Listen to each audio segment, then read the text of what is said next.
Hello दोस्तों hello दोस्तों, आप सभी का स्वागत है हमारे इस यूट्यूब चैनल पर।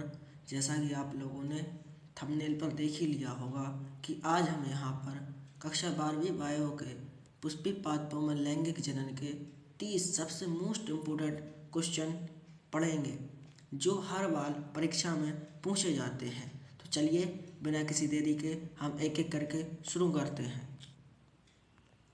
तो क्वेश्चन नंबर 1, परागण का निर्माण कहाँ होता है? अंडाशय में, अंडाणु में, परागकोश में या वर्तिकाग्र में? तो इसका ऑप्शन नंबर सी ठीक होगा। तो इसका ऑप्शन नंबर सी, परागकण का निर्माण कहाँ होता है? परागकोश में। नंबर 2, परागण का सही अर्थ क्या है? बीज बनना, फूल बनना, परागकणों का वर्तिकाग्र तक पहुँचना या निषेचन? तो परागण वह प्रक्रिया है जिसमें परागकण परागकोश से निकलकर वर्तिकाग्र तक पहुंचते हैं। तो इसका ऑप्शन नंबर सी ठीक होगा। तो इसका क्या ठीक होगा? इसका ऑप्शन नंबर सी ठीक होगा। परागकणों का वर्तिकाग्र तक पहुंचना क्या कहलाता है? परागण कहलाता है। क्वेश्चन नंबर सी से आगे की ओर बढ़ते हैं हम लोग। निषेचन किसे कहते हैं? परागण को, परागकण बनने को, नर तथा मादा युग्मक मिलने को या फल बनने को? इसका सही आंसर होगा सी। निषेचन किसे कहते हैं हम लोग? नर और मादा युग्मकों के मिलान को। Option number C. आगे देखते हैं क्वेश्चन नंबर 4, पुष्पी पौधों में द्विगुणन निषेचन कहाँ पाया जाता है? जैसा कि इसमें क्वेश्चन में ही दिख गया है कि द्वि निषेचन कहाँ होता है? पुष्पी पौधों में। तो इसका ऑप्शन नंबर क्या ठीक होगा? Option number C. आगे देखते हैं क्वेश्चन नंबर 5 को, द्वि निषेचन की खोज किसने की थी? ये थोड़ा सा टफ सवाल है। आगे देखते हैं तो इसका आंसर होगा नवाश्चन। इसका आंसर क्या होगा? नवाश्चन। द्वि निषेचन की खोज किसने की थी? नवाश्चन। आगे देखते हैं परागण के लिए कौन सा कारक नहीं है? तो आपने देखा होगा, आपने वायु परागण पढ़ा, आपने जल परागण पढ़ा, आपने कीट परागण भी पढ़ा होगा, लेकिन जड़ के द्वारा कोई भी परागण नहीं होता। तो इसका सही आंसर होगा डी, ऑप्शन नंबर डी। आगे बढ़ते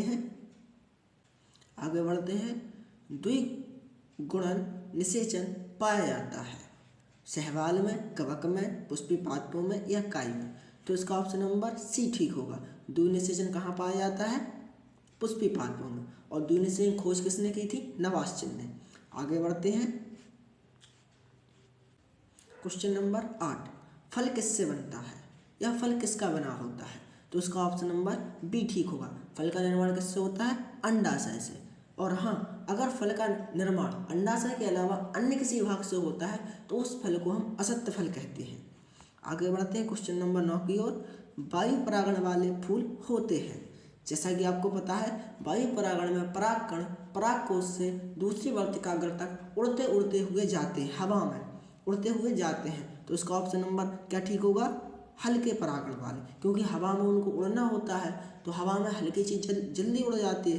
तो इसका ऑप्शन नंबर क्या ठीक होगा? सी। आगे बढ़ते हैं, जल परागण पाया जाता है।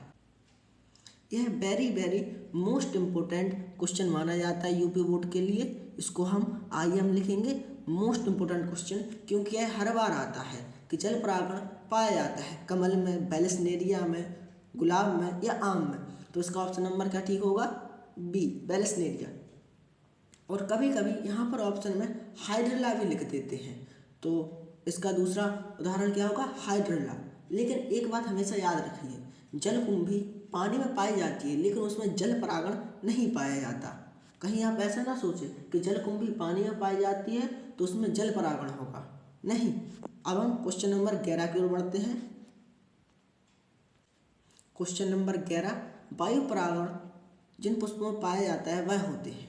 कहने का मतलब, वायु परागत पुष्पों में परागकण होते हैं, भारी, चिपचिपे, हल्के, रंगीन। जैसा कि आप जानते हैं, वायु परागण में परागकण हवा के द्वारा उड़कर दूसरे वर्तिकाग्र तक जाते हैं।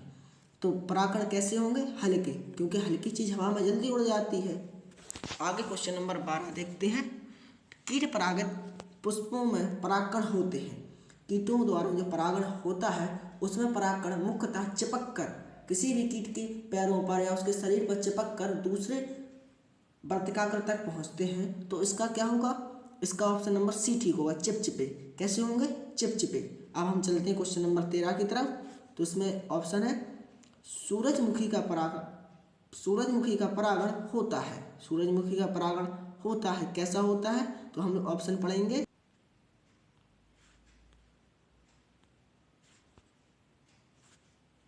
ऑप्शन नंबर ए वायु से, ऑप्शन नंबर बी जल से, ऑप्शन नंबर सी कीट से, या ऑप्शन नंबर डी स्वयं से। तो इसका ऑप्शन सही क्या होगा? इसका ऑप्शन होगा कीट द्वारा। इसका ऑप्शन क्या होगा? कीट द्वारा। सूरजमुखी में परागण कैसा पाया जाता है? कीट के द्वारा। क्वेश्चन नंबर 14 द्विनिषेचन पाया जाता है तो शैवाल में, कवक में, ब्रायोफाइट में, आवृतबीजी में।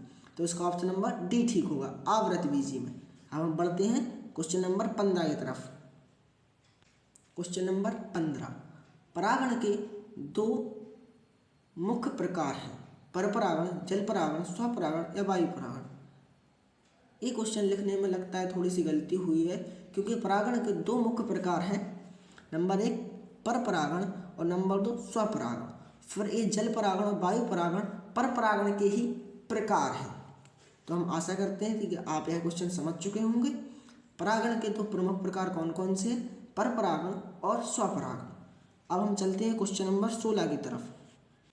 क्वेश्चन नंबर 16 जो फल केवल अंडाशय से विकसित होते हैं उन्हें क्या कहते हैं? उन्हें हम कहते हैं सत्य फल। उन्हें क्या कहते हैं हम? उन्हें कहते हैं हम सत्य फल। जो फल केवल अंडाशय से विकसित होते हैं वो सत्य फल कहलाते हैं। जैसे आपका आम हो गया। ओके, अब हम चलते हैं क्वेश्चन नंबर 17 की तरफ। निम्न में से कौन सा असत्य फल है? आम, अंगूर, सेब, टमाटर। तो असत्य फल वे फल होते हैं जिनका निर्माण अंडाशय के अलावा पुष्प के अन्य किसी भाग से होता है, असत्य फल कहलाते हैं। तो इसका ऑप्शन होगा ऑप्शन नंबर सी सेब। सेब का निर्माण अंडाशय के अलावा पुष्प के पुष्पासन से भी होता है। किससे होता है? पुष्पासन से। किससे होता है? पुष्पासन से। पुष्पासन। तो इसका सही आंसर क्या होगा? सेब। आगे बढ़ते हैं क्वेश्चन नंबर 18 की तरफ। क्वेश्चन नंबर 18 असत्य फल का निर्माण कैसे होता है? केवल अंडाशय से, केवल बीज से, अंडाशय के अथवा अन्य पुष्प के भाग से, या परागकण से। तो इसका ऑप्शन नंबर क्या ठीक होगा? सी। वे फल जिनका निर्माण अंडाशय के अलावा पुष्प के अन्य किसी भाग से होता है, जैसे पुष्पासन या पुष्प के और किसी भाग से, तो उसे क्या कहते हैं? उसे असत्य फल कहते हैं। क्वेश्चन नंबर 19 निम्न में से कौन सा सत्य फल है? तो इसका आंसर क्या होगा? आम, सेब, स्ट्रॉबेरी, नाशपाती, ये सभी असत्य फल हैं। और यूपी बोर्ड में एक एमसीक्यू आता है, मोस्ट इम्पोर्टेंट एमसीक्यू माना जाता है वो। उसमें आपको असत्य फल के 3 या 4 उदाहरण दिए होंगे और पूछ लेंगे निम्न में से असत्य फल है या नहीं है, या कौन सा फल असत्य है, कौन सा सत्य है। ऐसा बहुत बार देखा गया है। तो आशा करते हैं कि आप इसे समझ चुके होंगे कि वे फल जिनका निर्माण केवल अंडाशय से होता है सत्य फल कहलाते हैं, और वे फल जिनका निर्माण अंडाशय तथा पुष्प के अन्य किसी भाग से होता है असत्य फल कहलाते हैं। अब हम बढ़ते हैं क्वेश्चन नंबर 20 की तरफ। क्वेश्चन नंबर 20 निम्न में से कौन सा असत्य फल का उदाहरण है? तो जैसा कि आपको पता है स्ट्रॉबेरी, सेब दोनों क्या है? असत्य फल है। तो इसमें स्ट्रॉबेरी आपको दिया हुआ है, तो ऑप्शन नंबर क्या ठीक होगा? डी। आगे बढ़ते हैं टेप्टम परत की मुख्य भूमिका क्या है? तो टेप्टम पराग कोश में मिलने वाली सबसे आंतरिक परत है। इसकी कोशिकाएं बहुकेंद्रकीय होती हैं। कहने का मतलब एक कोशिका में बहुत सारे केंद्रक होते हैं, ऐसी कोशिका क्या कहलाती है? बहुकेंद्रकीय। तो इसकी कोशिका कैसी होती है? बहुकेंद्रकीय। और यह परागकणों को पोषण देने का कार्य करती हैं। तो इसका ऑप्शन नंबर सी ठीक होगा। टेप्टम परत की मुख्य भूमिका क्या है? परागकणों को पोषण देना। क्वेश्चन नंबर 22 जो फल केवल अंडाशय से विकसित होते हैं उसे क्या कहते हैं? तो उसे हम कहते हैं सत्य फल। आगे बढ़ते हैं निम्न में से कौन सा असत्य फल का उदाहरण है? तो सेब। सेब एक क्या है? असत्य फल है। अब हम बढ़ते हैं क्वेश्चन नंबर 24 की तरफ। क्वेश्चन नंबर 24, असत्य फल का निर्माण किससे होता है? तो असत्य फल का निर्माण किससे होता है? अंडाशय के अलावा पुष्प के अन्य किसी भाग से। तो इसका ऑप्शन नंबर क्या होगा? सी ठीक होगा। अब क्वेश्चन नंबर 25, निम्न में से कौन सा सत्य फल है? तो नाशपाती, स्ट्रॉबेरी और सेब, ये तीनों कैसे हैं? असत्य फल। तो इसका ऑप्शन नंबर क्या ठीक होगा? डी, आम। आम एक क्या है? सत्य फल। अब हम आगे बढ़ते हैं क्वेश्चन नंबर 26 की तरफ। क्वेश्चन नंबर 26, निम्न में से कौन सा असत्य फल का उदाहरण है? केला, टमाटर, पपीता या स्ट्रॉबेरी। तो इसका ऑप्शन नंबर क्या ठीक होगा? Option number D. Option number D, strawberry क्या है? असत्य फल। स्ट्रॉबेरी, आम, स्ट्रॉबेरी, नाशपाती, सेब, ये तीनों किसका उदाहरण है? असत्य फल के। जबकि आम, केला, पपीता, टमाटर एक ऐसे उदाहरण है सत्य फल के। आगे बढ़ते हैं। टेप्टम परत की मुख्य भूमिका क्या है?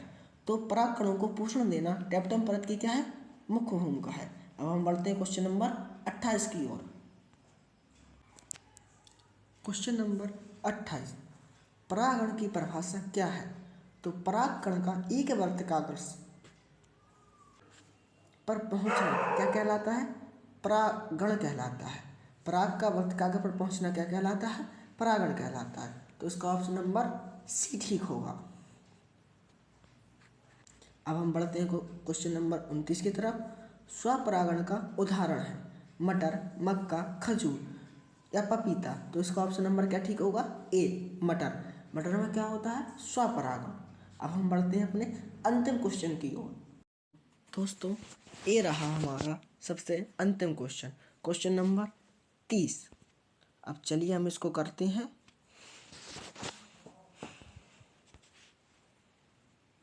तो क्वेश्चन नंबर 30, इसमें क्या दिया है? स्वपरागकण बनने के लिए कितने अर्धसूत्री विभाजन की आवश्यकता होगी? तो जैसा कि आप लोगों को पता है कि एक अर्धसूत्री विभाजन में 4 कोशिकाओं का निर्माण होता है। सेम इसी प्रकार सबसे पहले एक परागमात्र कोशिका होती है, वह अर्धसूत्री विभाजन द्वारा पराग चतुष्क का निर्माण करती है। यह पराग चतुष्क आपस में ऐसे जुड़े होते हैं और जो आगे चलकर पराग कणों के रूप में विकसित होते हैं। तो एक बार में कितने पराग कोष बनते हैं? 4। तो जैसा कि आपको बताया गया है